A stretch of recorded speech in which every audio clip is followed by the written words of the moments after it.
If you're dealing with eosinophilic esophagitis, you may be wanting to fix this just so you don't have to keep saying eosinophilic esophagitis, but we'll just call it EoE like all the cool kids call it. You may have also been told that you just have too many eosinophils or white blood cells in your esophagus creating too much inflammation, so we'll just give you these anti-inflammatories to take care of that.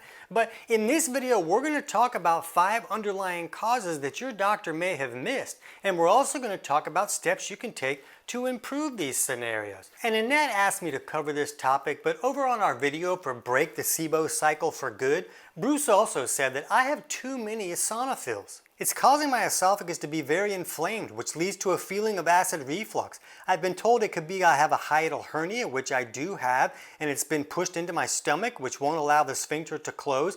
Do you have any videos on why we would get too many eosinophils and what to do about it? Just remember, I'm not a doctor and I'm not giving Bruce or anyone else any type of medical advice. I'm basically a professional stand-up comic turned nutrition author, because when I lost my voice for 8 years from a significant esophagitis issue, 23 different doctors couldn't figure out what was going wrong. So I had to dig for my own answers, and now I teach health professionals how to help their clients fix the actual underlying causes of problems instead of just covering up the symptoms. So in this video, where I'll just help you understand more of these underlying causes, I'm also going to link some studies in the description below that we'll go over, and you can go through those a little deeper and understand the right questions to ask your doctor. So when we're looking at all these eosinophils in the esophagus, we don't want to view it like Bruce was, where this is the cause of the problem.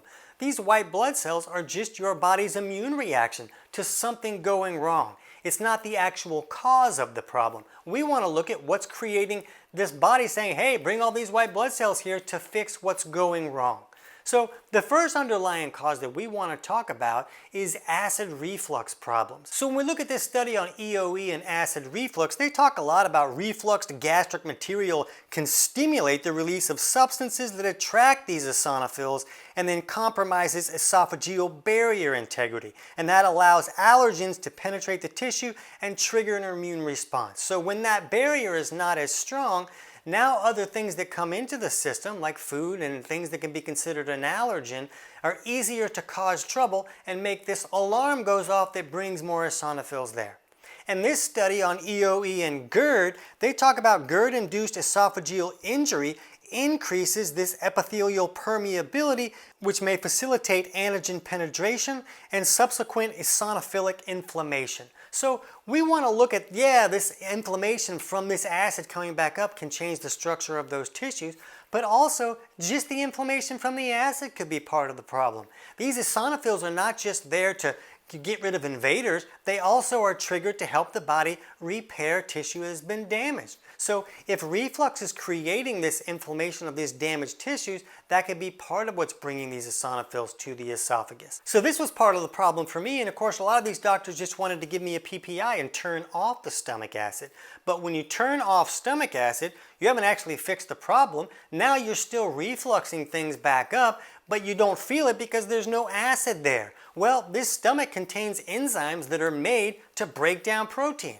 Guess what your esophagus is made of? Yeah, it's protein. So when these enzymes come up and then they get activated by food that lean a little bit more on that acidic side, you still have the ability to create that damage. So we like to fix the actual underlying cause of acid reflux, which in most cases is going to be a lack of stomach acid.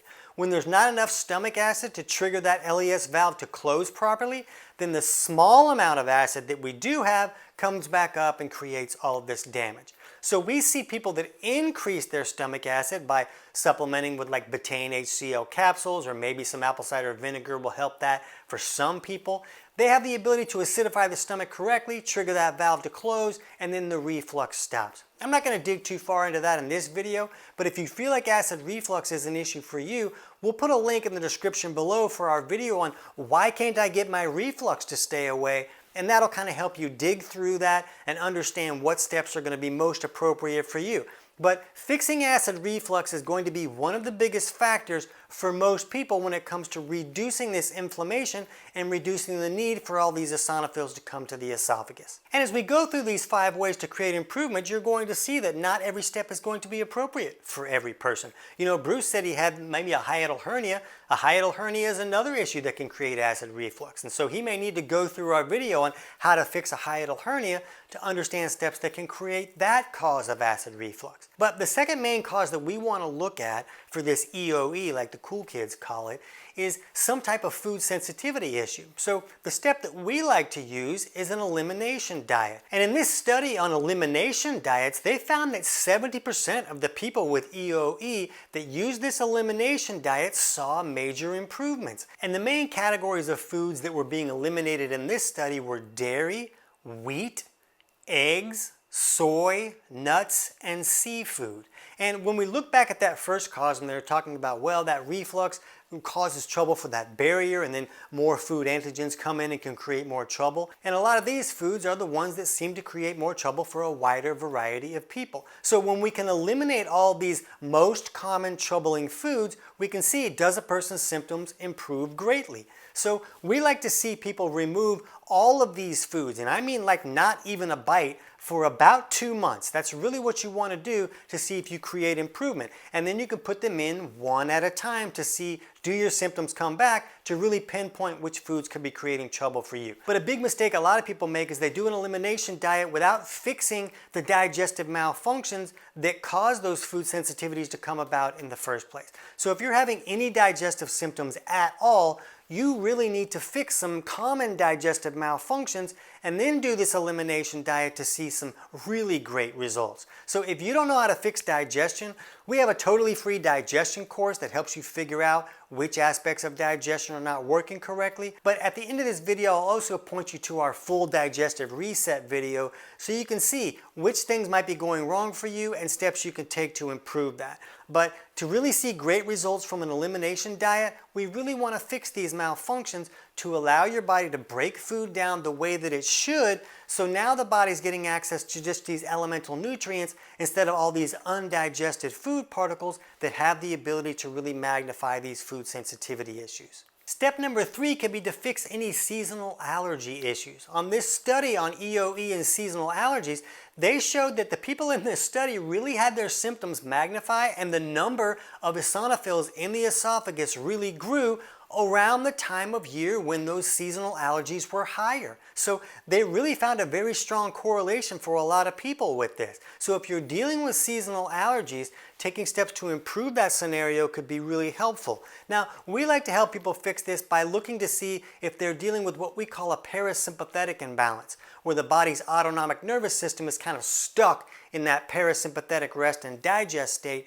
And when it's really stuck really far in that state, it has the ability to really magnify the body's response to a lot of these seasonal allergens. So if you can fix this imbalance, you can reduce the body's reaction to that scenario, and then that can reduce the amount of eosinophils that are going to come to take care of this problem. So we'll put a link in the description below for our video on understanding a parasympathetic imbalance. And if you're dealing with seasonal allergies, you'll really want to dig more into that topic to see if improving that will create improvement for this issue as well. And studies have also shown that environmental issues like mold issues and such can also create similar problems as seasonal allergies are. So if you're in a moldy house or something, that could be part of the problem that you're going to want to correct. And step number 4 was part of the problem for me, and that's to fix any sinus or dental infections going on. And this study on sinus sources for EoE showed that people that are dealing with like sinus rhinitis type issues or chronic sinus infections had a much higher prevalence of this EoE issue. And it's because we're having like maybe some type of post-nasal drip issue where some type of bacteria from an infection up here in the sinuses is dripping down into the esophagus all the time. And so it's like these invaders are constantly coming through this tunnel and saying, hey, I'm a problem, you better bring a bunch of white blood cells here to deal with all of us. So that has the ability to really magnify inflammation for a lot of people. I also had a standard root canal, where I had a root canal where a tooth was yanked out and they kind of left a pocket that wasn't so great in there.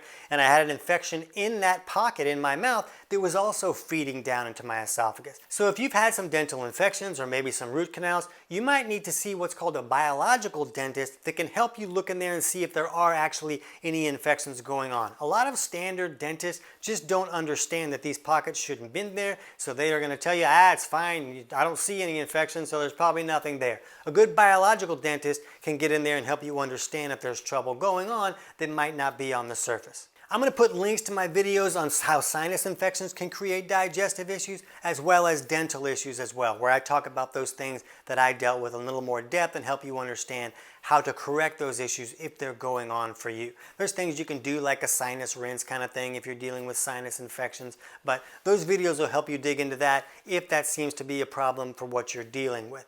Now, the fifth issue that we want to look at is probiotic use. I'll put a study below that shows that it's very common to see EoE patients with altered gut microbiome and a lot of dysbiosis type issues. And that makes a lot of sense because a lot of these acid reflux issues that we're talking about and food sensitivity problems, those come about from a lack of stomach acid. That stomach acid is supposed to be the barrier to the whole digestive tract that kills all these bad guys when they come in.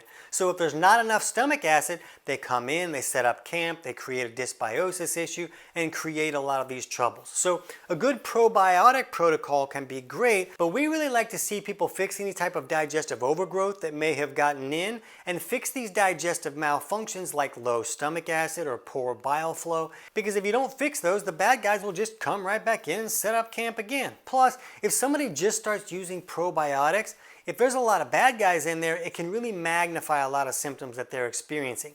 But if you can wipe out some of those bacteria first and then implement the probiotics, a person will have a lot more success. So you can see there's a lot of different things that could be going on. A person could just be having acid reflux creating inflammation. Food sensitivity problems could be magnifying that inflammation, and using some type of elimination diet could really bring some really fast relief while a person fixes those underlying causes of the digestive malfunctions. We also want to look at fixing any seasonal allergy issues as well as infections in the sinuses or in your mouth. So once those things are taken care of and any digestive malfunctions are fixed, then using some probiotics can be really helpful. We'll put a link in the description below to the one that we like to use. I'm not telling you you need to use that or that it's going to fix everything that's been going wrong in your body, but I know you're going to ask, so I'll let you see that so you can look at the ingredients and find something similar. So I hope that can give you some insights into some actual underlying causes that can create this problem instead of just, you just have inflammation, sorry about your luck. So if you can dig into those and figure out which one's causing the most trouble for you, then correcting that could really bring some improvement. So if you are dealing with any digestive symptoms at all, remember fixing that is going to be the biggest factor. So you can jump over right now and check out our video on full digestive reset. I can't wait to hear about your results.